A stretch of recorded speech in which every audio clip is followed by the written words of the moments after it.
مشاہد صاحب، سی پیک جو ہے اس پر کیا پالیسی ہوگی جو بائیڈن کی؟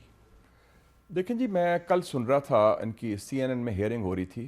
ایک خاتون ہے ایورل ہینز، وہ ڈائریکٹر ہیں نیشنل انٹیلیجنس کی، اور ڈی این آئی اس کا ٹائٹل ہے، وہ جو نئی بننے والی ہیں.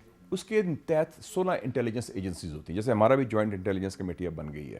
یہ اس کی سب کی انچارج ہے، سی آئی اے بھی اس کے نیچے آتا ہے. اس نے کہا کہ اسے پوچھا گیا چائنا کے بارے میں، اور انٹیلیجنس جو ہے وہ پالیسی سیٹ کرتی ہے، کیونکہ وہ پرسیپشن تو وہی بناتے ہیں نا پہلے. اس نے کہا کہ ہماری اسیسمنٹ ہے کہ ایک تو ہمارا جو موقف ہے وہ ایگریسو ہوگا، جارحانہ ہوگا چائنا کی طرف. دوسرا انہوں نے کہا کہ ہم چین کو ایز حریف دیکھیں گے، ایز این ایڈورسری.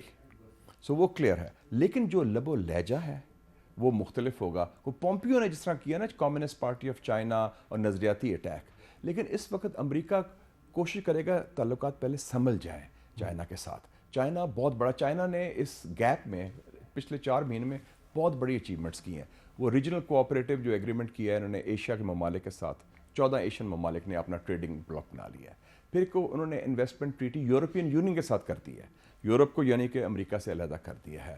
تو اس حوالے سے، اور چائنا نے جو انڈیا کو پھینٹی چاڑی ہے، اس سے بڑا فرق پڑا ہے کہ انڈیا کی پوزیشن بھی has been cut down to size. اور انڈیا کو جس طرح امریکہ تیار کر رہا تھا، وہ ہندوستان کو کافی سال لگیں گے اس کو ریکور کرنے میں اس چیز میں. اور وہ خوف زدہ ہو گئے ہیں کہ چائنا پاکستان کا جوائنٹ الائنس ہو گیا، 2 فرنٹ سچویشن ہو گئی جو ہم کہتے رہے اپنے بارے میں.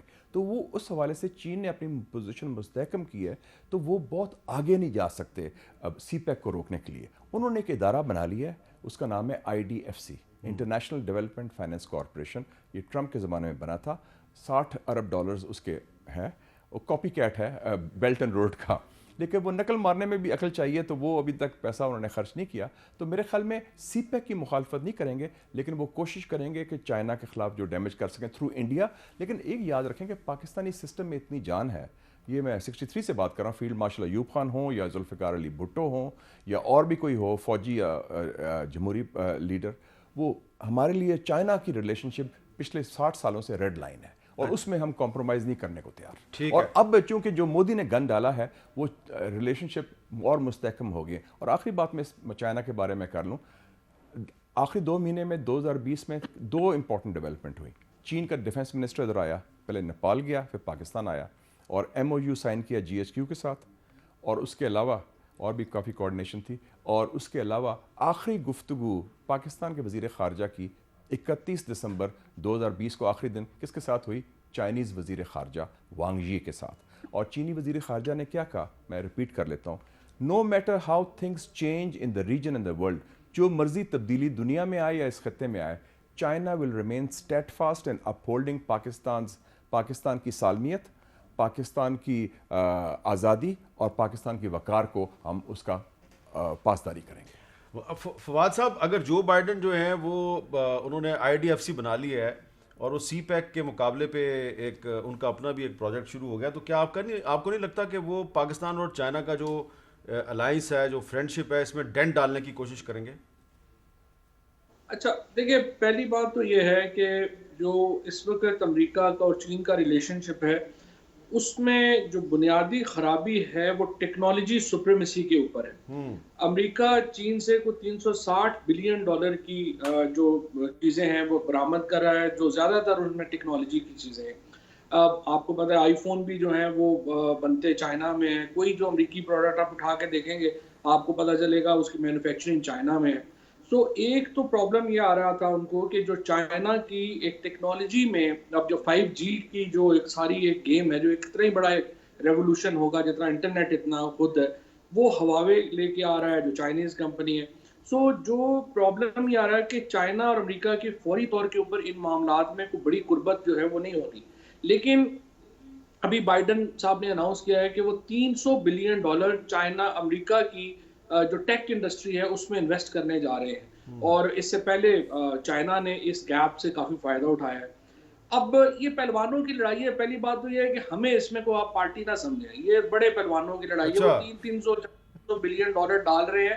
ہماری پالیسی یہ ہونی چاہیے کہ ہمیں ہمارا جو معاملہ ہے وہ چلتا رہے. چائنا سے ہمارا ریلیشن شپ جس طرح ابھی مشاہد صاحب نے بتایا بہت زبردست ہے. We should continue with that. لیکن امریکہ سے بھی ہمارا اکنامک ریلیشن شپ قائم ہونا بہت امپورٹنٹ ہے، اور ہم تو چاہتے ہیں، مثلا ابھی آپ دیکھیے کہ ہیلتھ سیکٹر کے اندر ہم نے پاکستان کے اندر ہماری منسٹری کو میں کریڈٹ لیتا ہوں اس بات کا کہ دیکھیے ہم نے 2 پوری نئی انڈسٹری کھڑی کی. ایک ہیلتھ سیکٹر مینوفیکچرنگ ہم نے پاکستان کے اندر کھڑا کر دیا، ای وی ہم نے کھڑا کر دیا. سو اب ہیلتھ سیکٹر کے اندر جو دنیا کی سب سے بڑی ہیلتھ پروڈکٹ بنانے والی کمپنی ہے، اس کے ساتھ ہماری بات چیت بالکل آخر میں ہے، اور انشاءاللہ تعالیٰ وہ امریکن کمپنی ہے. We want that company to come, اور ہمیں کانٹریکٹ مینوفیکچرنگ وہ پاکستان میں دے. سو ہمارے لیے تو امریکن کمپنیز یہاں پہ آئیں پیسے لگائیں، ہم زبردست ہے. چائنیز کمپنیز یہاں پہ آئیں پیسے لگائیں، زبردست ہے. ہمیں تو اپنی ہیومن ریسورس کو جو ہے وہ نوکریاں دینی ہے، ہم نے پاکستان کے اندر معاشی فائدے اٹھانے ہیں. سو ہمارے لیے امریکہ بھی زبردست ہے، چائنا بھی زبردست ہے. چائنا کے ساتھ ذرا ہمارے اسٹریٹجک تعلقات زیادہ ہے، امریکہ کے ساتھ بھی ہمارے زبردست ہیں. اچھا، اب میں نے اس پہ آپ سے آخر میں ایک سوال پوچھنا ہے. وہ جو آج عمران خان صاحب نے چیلنج کیا ہے کہ جناب جو فارن فنڈنگ کیس ہے اس کی ٹی وی کیمروں کے سامنے کھلی سماعت کرا لیں، لیکن اس سے پہلے میں مشاہد صاحب آپ سے پوچھنا چاہتا ہوں فلسطین پہ جو بائیڈن کی پالیسی کیا ہوگی؟ فلسطین میں اس طرح اسرائیل نواز پالیسی نہیں ہوگی جو ٹرمپ کر رہا تھا، کیونکہ اس کا سن ان لا بھی انوالو تھا. لیکن اس میں ایک چینج بڑا امپورٹنٹ آئے گا جو اسرائیل کو پسند نہیں آئے گا. جو ایران کے ساتھ نیوکلیر ڈیل ہے وہ ریوائیو کر دے گا بائیڈن. اچھا. اور اس سے، اور جو ٹیم اس کی آئی ہے جس کا نام بھی میں نے لیا ہے، چاہے ان کی 3-4 لوگوں، وہ سب ایران اسپیشلسٹ ہیں جنہوں نے ایران کے ساتھ نیگوشیٹ کیا تھا اوباما کے زمانے میں. تو فلسطین وہ جو کا ٹرمپ نے یروشلم میں اسرائیلی ایمبیسی کھولی وہ قائم رہے گی؟ اس کی واپسی نہیں ہوگی. اس کی واپسی جو ٹرمپ نے گن ڈال گیا نا اسرائیل کے حوالے سے وہ قائم رہے گا، لیکن آگے نہیں بڑھے گا. اچھا.